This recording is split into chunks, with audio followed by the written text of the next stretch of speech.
Welcome to K-Catalog.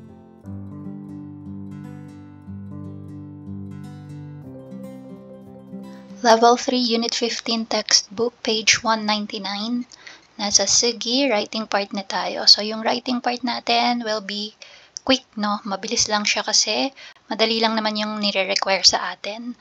Okay? So, dito tayo sa number 1. 요즘 여러분이 고민은 무엇입니까? So, ikaw daw, nowadays, ano yung concern mo or worries mo? So, dito na may tatlo na question. So, yung una, 무엇에 대한 고민입니까? So, about saan yung iyong worry.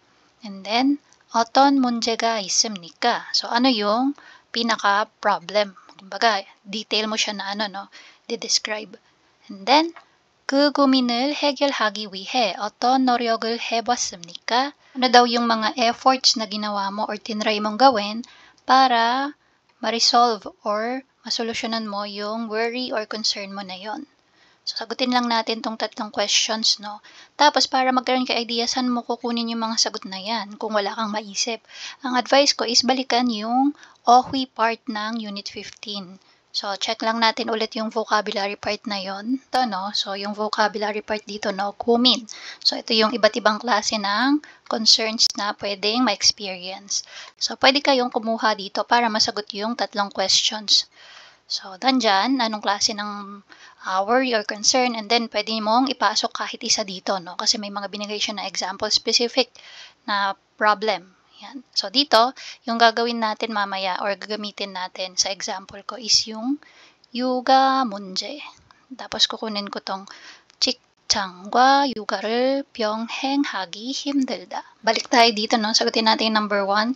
So, yung sagot ko dito, 육아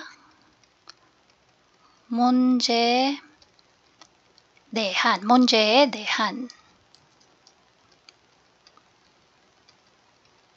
고민입니다. 어떤 문제가 있습니까? So, yung gagamitin nating sagot dito is 직장과 육아를 병행하기가 힘들어서. So, dito, no? 직장과 육아를. Tapos, yung to balance is 병행하기.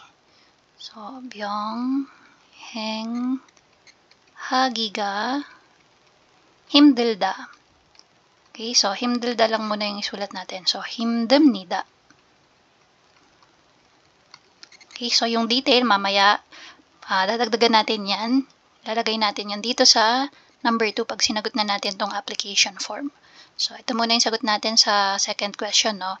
직장과 육아를 병행하기가 힘듭니다. Mahirap balansehin yung pagpapalaki ng bata at pagpasok sa trabaho. For the third question, so pwedeng ang sagot dito, ano kasi yung mga tinry mong effort or ginawa mo para ma-resolve yung iyong concern or worry na yon. So dito, no, yung about sa pagbabalance nga ng pagtatrabaho at pagpapalaki ng bata.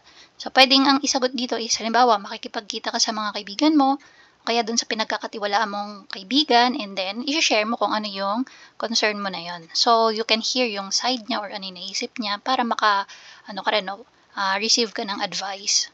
Okay, so, pwede natin sabihin dito, 친구를 만나, tapos 고민을 털어놓다. So, 털어놓다. So, dito, gagawin natin 털어놓고. So, ibig sabihin ng 털어놓다, to share, no? Parang kwento mo sa kanila. Yan. So, kwento and 조언을. So, 조언, again, advice. 구해봤습니다.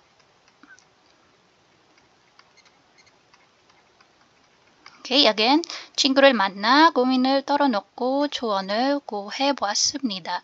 Nakipag-meet ako sa kaibigan ko and sinare ko yung aking concern. Tinry ko na makahingi ng advice sa kanila. Okay, so dito tayo sa number 2. 다음은 고민 상담 신청서입니다. So ito daw ay yung application form, no, para sa counseling. Okay, sa kung meron kang mga concern. And then sabi dito, 신청서를 작성해보세요. Try daw na fill out yung application form. So, madali lang yan. So, 신청일자, ibig sabihin yung date kung kailan ka nag-apply no, or nag-fill out nitong form. And then, 성명, again, name. So, basic na lang tong mga nandito na information. Email, 국적, nationality, 주소, address, 성별, so ikaw ba ay male or female? So, i-check mo lang. And then, 전화번호, contact number, 상담번호. So, anong prefer mo na language pag magpapa-counsel na? So, mas maganda yung mother tongue mo, no? So, kung Pilipino ka, Filipino. Tapos dito, 고민 유형. So, again, 유형, no? Types or kinds. So, anong klase ng worry ang meron ka? So, you have to check kung alin dito sa mga to. So, kung wala dyan sa nabanggit, dito ka kay githa. Tapos, sasabihin mo lang anong klase. So, ano ba yung wala dito? So, wala dito yung sa 한국 생활. So, halimbawa, inanap mo yung 한국 생활. So, kita yung i-check mo since wala siya dito sa pagpipilian. Tapos, sulat mo lang dito. 한국 생활. Yan. Okay? So, example, ganun, no, pag wala. So, tayo, nandito naman yung ating, sinulat na example na sagot sa taas, no? Yung sa yoga. So, ito, yoga, 자녀 교육 문제. So, yan ang i-check ko. Then, pagdating sa kumin 상담 내용, so, yung mga sinagot natin sa 1, 2, and 3, lalagay lang natin siya dito. Okay? So, paano? Ito. I-copy-paste ko na lang.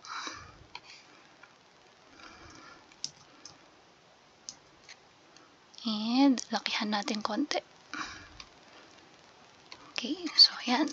요가 문제에 대한 고민이 있다. Or we can 있습니다.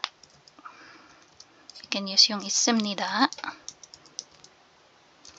na ending. And then, 직장과 교육, not 교육, 교가를 병행하기가 힘들어서. So, dito, no, medyo dinagdagan ko lang, sabi ko nga kanina. So, yung nasa taas natin hanggang 힘듭니다 lang, no. So, dito, 힘들어서 머리가 복잡합니다. So, dahil mahirap pagbalansehin yung pagtatrabaho at pag-alaga or pagpapalaki ng bata, so, 머리가 복잡한다. Ibig sabihin, ang dami mong iniisip, no? So, magulo yung isipan mo.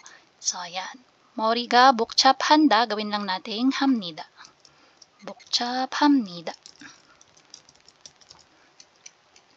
Tapos, ito na. Ano yung tinry na gawin? 친구를 만날 때, so, pwedeng 만나, yung sinulat ko sa taas kanina, okay lang din yun, no? 친구를 만날 때 그 고민을 털어놓고 조언을, so, instead na 구한다, 구해봤습니다.